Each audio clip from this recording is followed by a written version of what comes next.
Okay, so we are continuing this morning in our the Easy Life series. And one thing I've learned, and maybe some of you have started to pick this up as we've walked through this series together, is that there's something we can learn about followers of Jesus 2,000 years ago. Like, some of them had some really wild thoughts about what following Jesus actually meant for them. Like, some people, and if you can just imagine this, 2,000 years ago, people following Jesus seemed to expect that following Jesus would lead to ideal circumstances, right? They thought that following Jesus would lead to this life that didn't have any kind of tension, that had all sorts of like ease in the sense of like not requiring much of them kind of way. Like, they thought that people would like them more because of their connection with Jesus. Right? Some of them seemed to think that Jesus' mission started and ended with them, right? No need for them to get involved in taking the story of Jesus any further. It was like Jesus showed up, told them, and that was like the extent of the mission that God was working in the world. No need for them to get involved any more than they already were. That they thought that if they did join Jesus on mission, that it wouldn't be costly for them.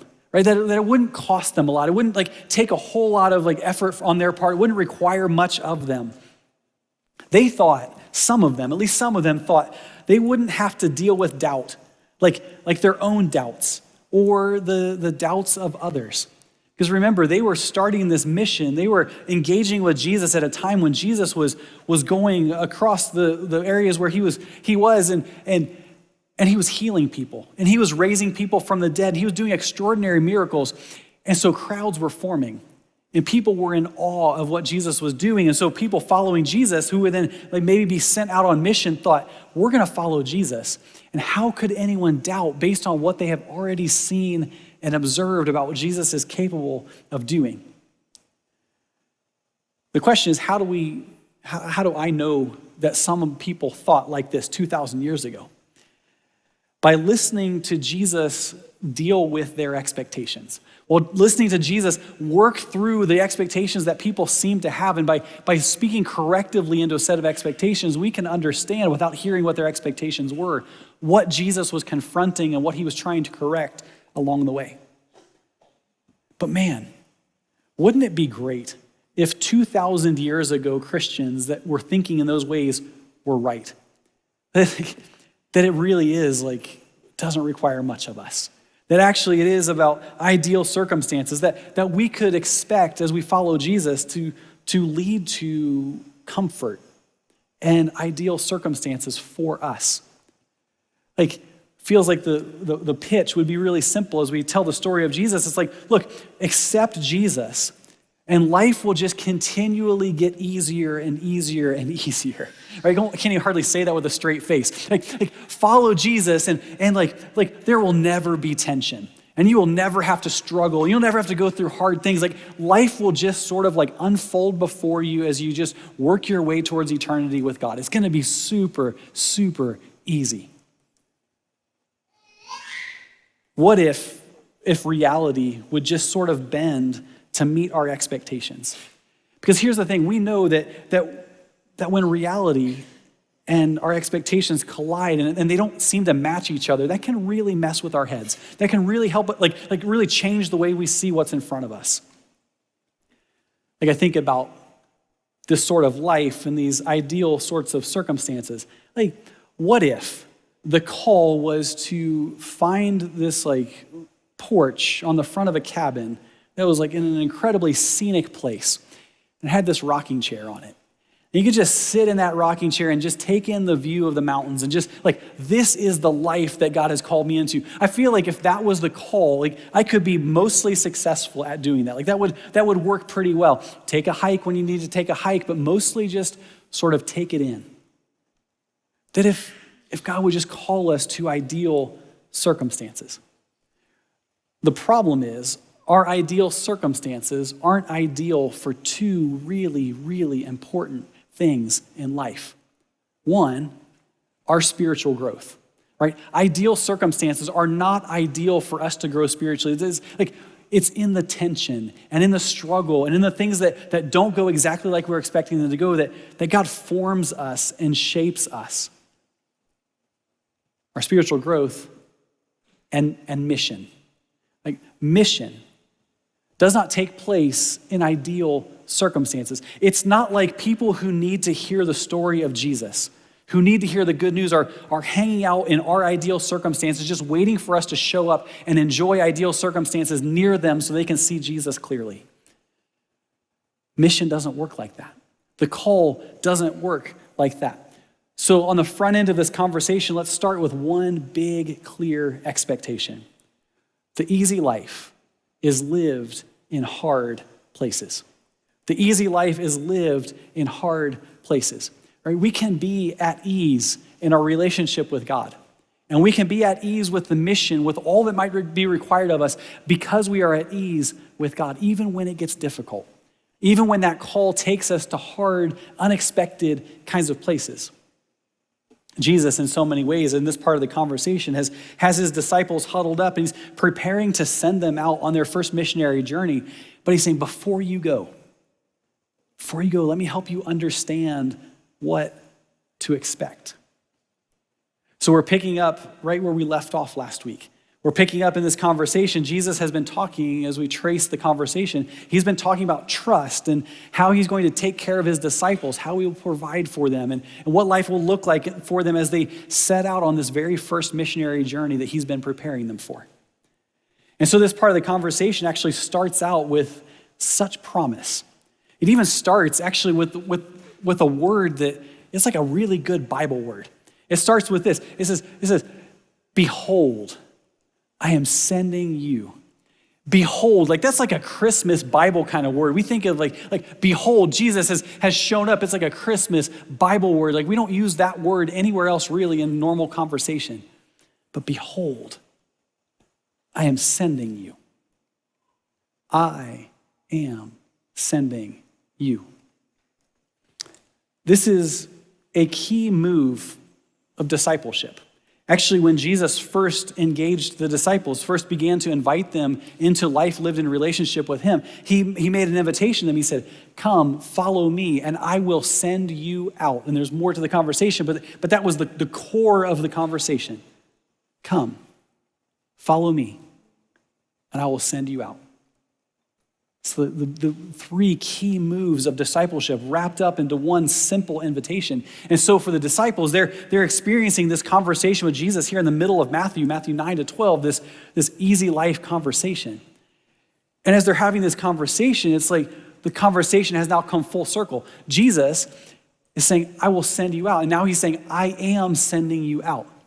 He has invited them. We've already heard this part of the conversation. Jesus says, come to me, all you who are weary and burdened, and I will give you rest, like for your soul's rest.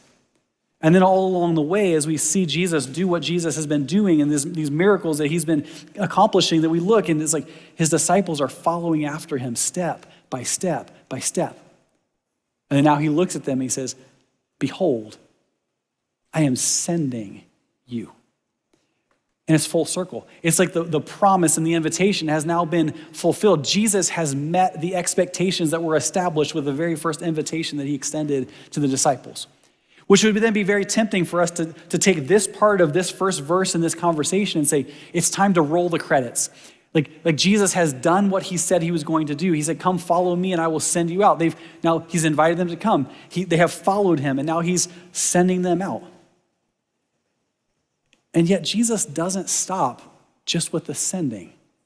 He deals with their expectations. He gives them a clear picture of what they should expect along the way. And so if we continue, he says, behold, I am sending you out as sheep in the midst of wolves. So be wise as serpents and innocent as doves. The sending part sounds a whole lot better than the sheep among wolves, right? Than what might be required of us along the way. How many of us have felt in various ways this like a sheep among wolves as we've gone out and tried to live our lives faithfully in relationship and connection with God? Jesus looking at them as he's fulfilling expectations, as he's sending them out, it says it's going to be tough out there. There's no way around it. You need to understand what it is you're getting into. So be wise. And stay innocent. Be smart about what you do, right? And how you respond to the persecution that comes your way. Be smart. Don't make messes that are going to cause you to waste energy cleaning up after yourself along the way. But also take some time. Pay attention to the way the system, the culture, the social norms, the things that are like part of the water that you're swimming in as you're following after me. Pay attention to the things that are happening in the world so that you can figure out ways to leverage them for my glory. Like the needs that people are trying to fill, the emptiness in people's lives that they're trying to fill with all sorts of things that will never fill them in a way that Jesus can. And then use those as pathways to help point people to Jesus. These social norms, these cultural realities, it's like an invitation for us to live our lives with our ears tuned to the voice of God, but our eyes focused on the world around us, saying, so how can we bring these two things together that we care about? We care about God, and we care about the people around us. So we're listening carefully to what God has to say to us. Then we're looking at the world, constantly looking at the world through his eyes, looking for opportunity to bring God and the world together. But Jesus says, don't lose yourself when it gets tough. Don't lose your innocence along the way as difficulty arises. Edward Schweitzer, a Swiss biblical scholar, talking about this particular verse, he says, the caution of the disciples is to consist not in clever diplomatic moves, but in the purity of a life that is genuine and wears no masks. It's beautiful. Right? What would it look like? Maybe we could call this like intentional or strategic innocence, where as the people of God, in connection with God and in step with God as he's sending us out on mission, that we can look at a world that's a mess and there's no way around it. And yet as we wade out into the cultural waters that we are called to live and love and serve in, that somehow we can maintain innocence because of our connection with God. We can say, God, would you guard my heart? God, would you do what you said you would do and protect me as I wade out into these cultural waters where there's all sorts of nonsense all around me? And this like strategic innocence where we wade out into that muck, and people who are wading around in that filth all around us watch us navigate life maintaining our innocence. Wouldn't that be compelling? Wouldn't that be compelling to a world that's trying to sort it out? It feels like it's getting messier and messier and messier. And then the people of God show up and we're there too. We're living in that mess, but somehow that mess isn't getting in us. And it's not sticking to us in the same kind of way that we can operate in messy places and maintain our innocence because God is caring for us along the way. But here's the thing, it's not just culture that we have to be aware of along the way. It's not just culture and the waters that we swim in that we have to engage with along the way. Jesus continues, he says, beware of men, for they will deliver you over to courts and flog you in their synagogues, and you will be dragged before governors and kings for my sake, to bear witness before them and the Gentiles. First, let's just recognize that words matter. And Jesus says, you will be. Not, it's possible that like a small fraction of a percent of you guys will end up being dragged before these kinds of situations. Like he says, you will be brought before courts. You will be dragged before governors and kings. It's a clear expectations word that Jesus is using. He says, they will deliver you over, which is the exact same phrase that Jesus uses when he describes himself being delivered over for suffering and death on the cross. Jesus, in this part of the conversation, is setting up a theme of what it means to go with Christ, to walk with him, to stay in step with him, wherever that takes us. And he says, to courts, which is actually a very specific kind of court. This is a Sanhedrin or Sanhedrins. These are the religious courts, like local religious courts where there will be trials related to religious infractions. And for Matthew, who was writing to Jewish Christians who would have been very familiar with a Sanhedrin, they would have understood what Matthew's talking about. They would have understood that it's going to cost them. Not just like cost them in terms of punishment, but like even their standing among their religious peers. But they also knew the story of a man by the name of Stephen, the first Christian martyr who was brought before a Sanhedrin, just like Jesus said they would be, and then was brutally executed. His story is recorded in Acts 6 and 7. So with all of that understanding, with these very loaded words, Jesus is giving them instructions, and Matthew recording them and then sharing with these early Christians what to expect as they follow after Jesus. But he says, you will be, not just brought before religious courts, but you will be dragged before governors and kings. Jesus, lovingly but clearly speaking, this is actually a battle of kingdoms, right? There's like God's kingdom, capital K kingdom.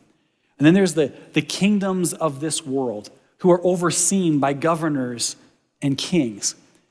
And what Jesus is explaining to them in this very brief moment in time is like you will be brought before. However, you are not responsible to.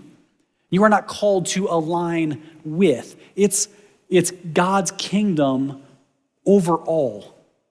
And then under God's kingdom, there are various kingdoms of this world.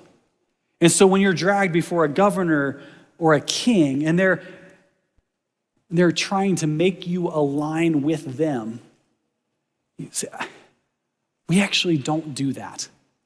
Like, even if we agree with you on a lot of things, we don't align with you. However, you are welcome to align with the kingdom of God. Right? It is not for us to align with lesser kingdoms. We are part of the kingdom. And if you're trying to force us to align with you, no matter how much we agree with you on certain issues, we will never align. That's not what we do. You are welcome to align with us. We have some things we'd like to talk to you about of areas where we need to come to alignment. But we don't do, we flex and align with you. You are welcome to align with us. God's kingdom overall. Jesus says when they deliver you over, don't be anxious, right? Don't worry about how you're to speak or what you're to say. For what you are to say will be given to you in that hour. For it's not you who speak, but the Spirit of your Father speaking through you. Again, when, not if. Right? When this happens, and this is what you can expect to happen, and don't be anxious because, first of all, expect it, and secondly, understand that you are not going to be alone in this process. Don't be anxious. Some of us have taken hold of one of our prayers, maybe both of our prayers, but one in particular from our conversation last week. God, I trust you with, and then we fill in the blank with the moment that we find ourselves in. For these early followers of Jesus dragged before kings and governors and religious courts that had the authority to execute them along the way. God, I trust you with this trial. God, I trust you with this conversation with someone who wields significant political power over this area. God, I trust you when it feels like the full weight of the legal system is on me. I trust you with this. Followers of Jesus along the way will be filling in some of those blanks with prayers in lots and lots of ways. But Jesus says it's not you, but the Spirit of your Father speaking through you. You're not going to be alone.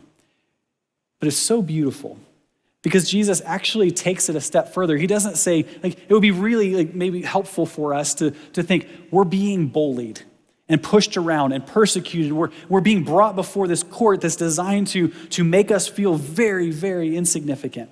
Governors and kings and religious leaders who wield significant power to affect our lives.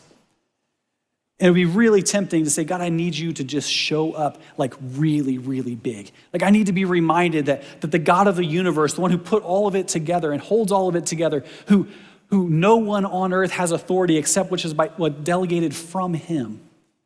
Like that kind of God. This big, powerful, magnificent, awesome God. But Jesus chooses to describe it so intimately, so close. He doesn't say my God is bigger than your court. He says, the Spirit of your Father will be with you. It's close It's personal. It's like God, not big. He is, but he's close, and it's personal, and it's intimate. It says, the Spirit of your Father. Right? The Son, talking about the Spirit of your Father. This Trinitarian picture that says you are not alone. The full weight of the Trinity is behind you, holding you together and holding you up in some of the darkest and heaviest moments of your life. And it's beautiful because of the picture that's painted for the moments of trials, but it's also beautiful because they're going to need to hold on to that picture for what Jesus says next. He says, brother will deliver brother over to death, and the father his child. And children will rise up against parents and have them put to death. And you will be hated by all for my name's sake. But the one who endures to the end will be saved. Jesus says, you're going to need to know that God is close. You're going to need to know that God is close, like intimate family close with you, because there's going to be a lot of pain coming your way.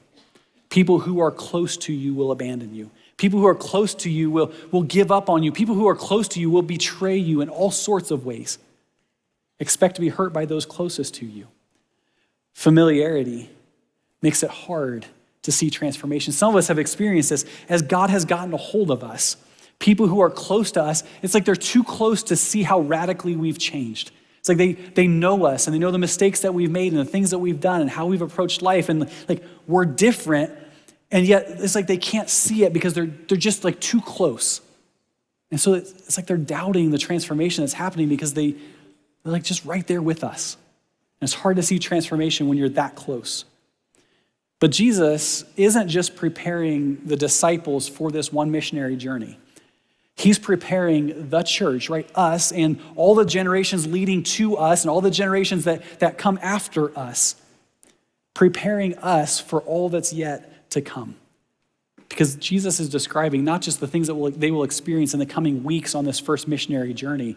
He's describing this big story that's written across all the generations of followers of Jesus. That even in this conversation that's this first sending, Jesus seems to be preparing the church for the persecution that will take place as human history reaches its conclusion. Jesus says it's not just about this one moment. Just understand you're going to experience some of these things, but the story that's written is not just about you. It's about every generation that will come after you and the things that they're going to experience along the way. So Jesus says, with all of that, here's what you do.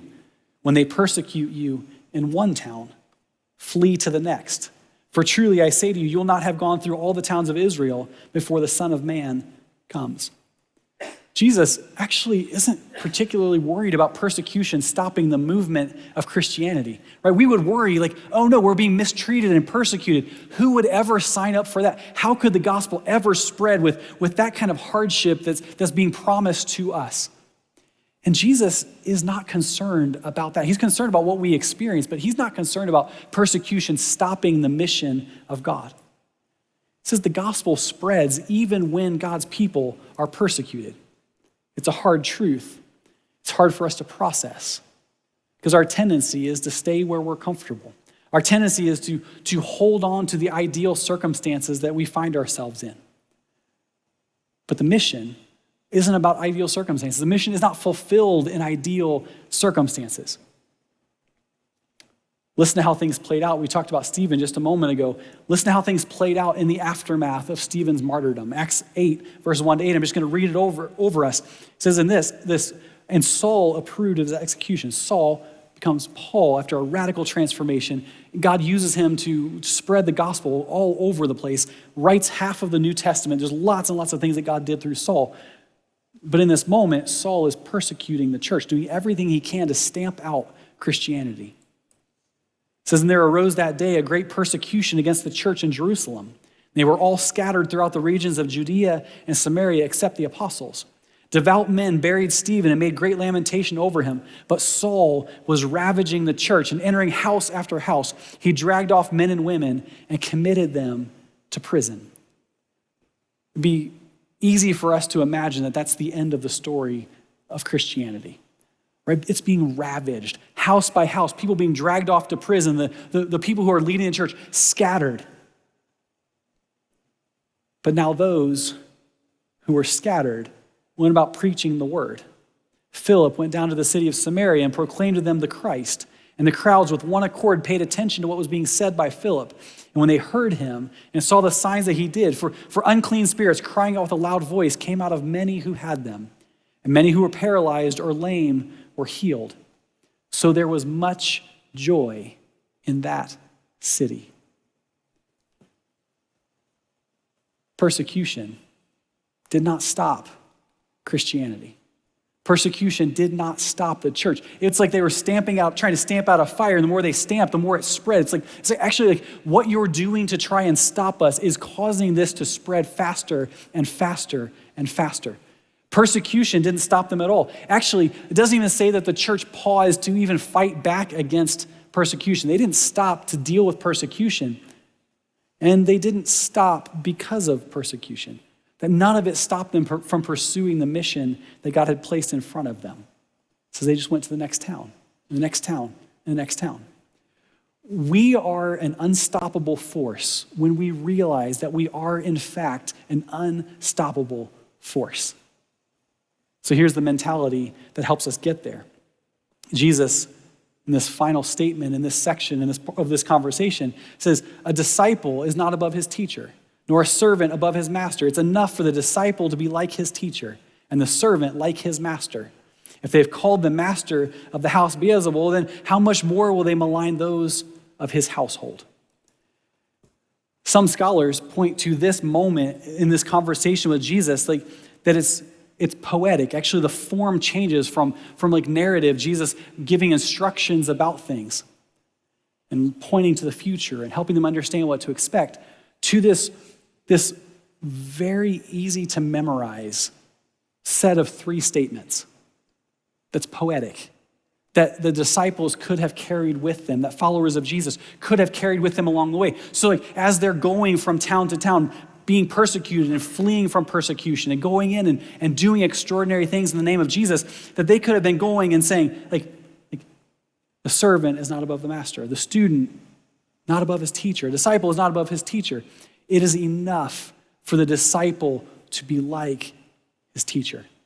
It is enough for the disciple to be like his teacher. It is enough for the disciple to be like his teacher. If they mistreated the teacher, how much more will they mistreat the disciple? Imagine this recited step by step along the way as they go from town to town to town, remembering 3 important things. 1, that the disciple is not above his teacher. The disciple is to be like his teacher. And then when you put those 2 pieces together, it's like a math equation. It's like this and this mean this. The disciple should expect to be treated at least as badly as the teacher was treated. Jesus gives them not quite like a nursery rhyme, but something that's very memorable, very portable for them to take with them to remind them of what to expect along the way. The student is not above the teacher. The disciple is to be like the teacher. The disciple should expect to be treated at least as badly as the teacher. And then they take the next step, and the next step, and the next step, with full realization of what it is that they're stepping into along the way. Because Jesus cares about our expectations, cares about helping us understand what we should expect along the way. Because the teacher didn't just teach them to understand what to expect. The teacher taught them to not let that stop them along the way, that he led the way. And he is with them all the way to the very end. Jesus starts this conversation, says, I am sending you out like sheep among wolves, which means 2 things. Wolves can't stop the mission. And that we can trust Jesus even when it feels like we're surrounded by wolves.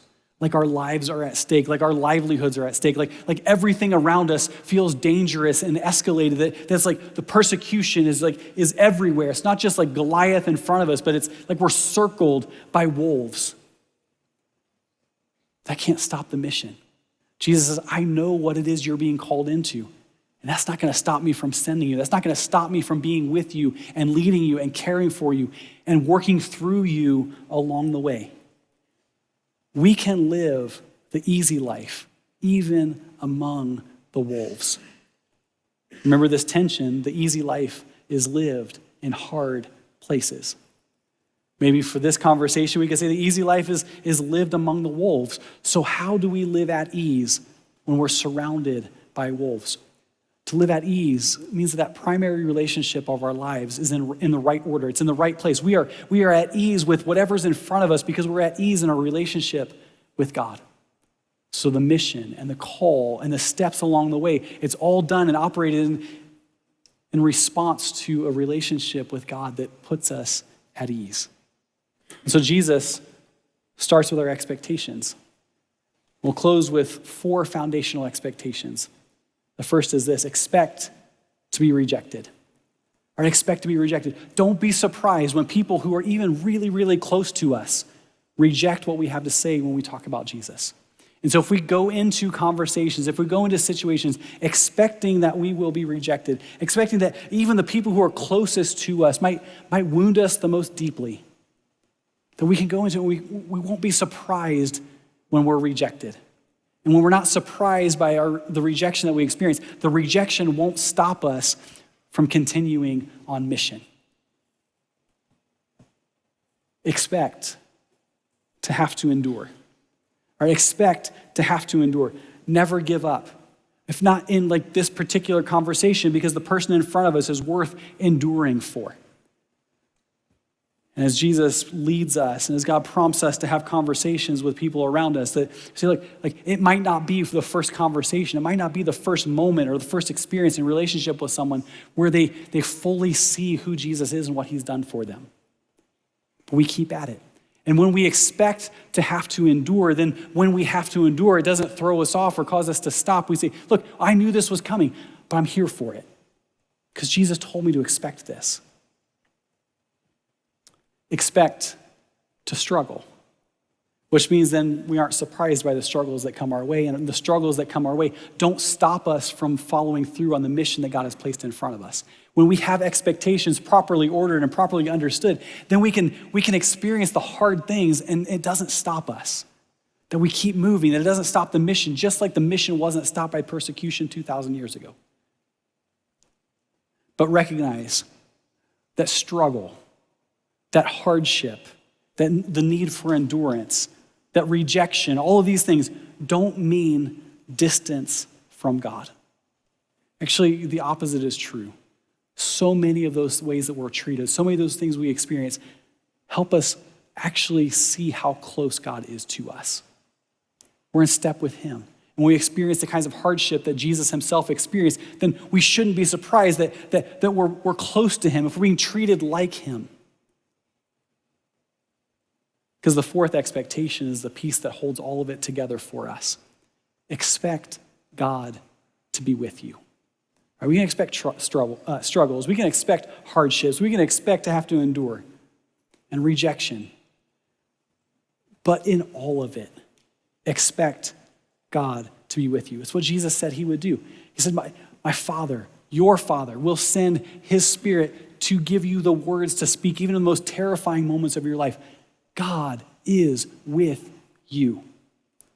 Right where you are, he is with you. Whatever your circumstances, he is with you. Whatever people do to you or say to you or whatever it is that you experience along the way as you follow after him, he is with you.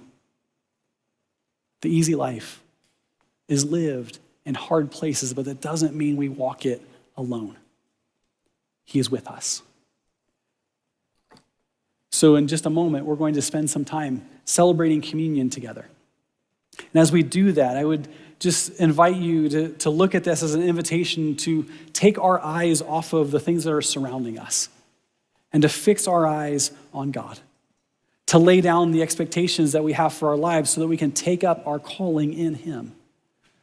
Jesus, who says, don't be surprised when things get difficult, and don't forget that I'm with you every step of the way. I'm with you always. Invited his followers to come near him to come together at the table to remember what it is that he did for them. And so here at Countryside, just invite you, if you didn't grab communion elements on your way in, take a moment, go get those. They're at the door on the way in. Or if you're joining us online, take a moment, gather the elements that you need to be able to join us in communion. We practice what we call open communion here, which means you don't have to be a member of Countryside. You don't have to have gone through a particular class. You are invited. If you are a follower of Jesus, you are invited to join us at the table today. We also celebrate communion with unfermented grape juice and with gluten-free bread so that we can all participate equally and we can participate together. And so, you who are walking in fellowship with God and are in love and harmony with your neighbors and who do truly and earnestly repent of your sin and intend to lead a new life following the commandments of God and walking from this time in his holy ways, draw near. Take this holy sacrament to your comfort and meekly make your humble confession to Almighty God.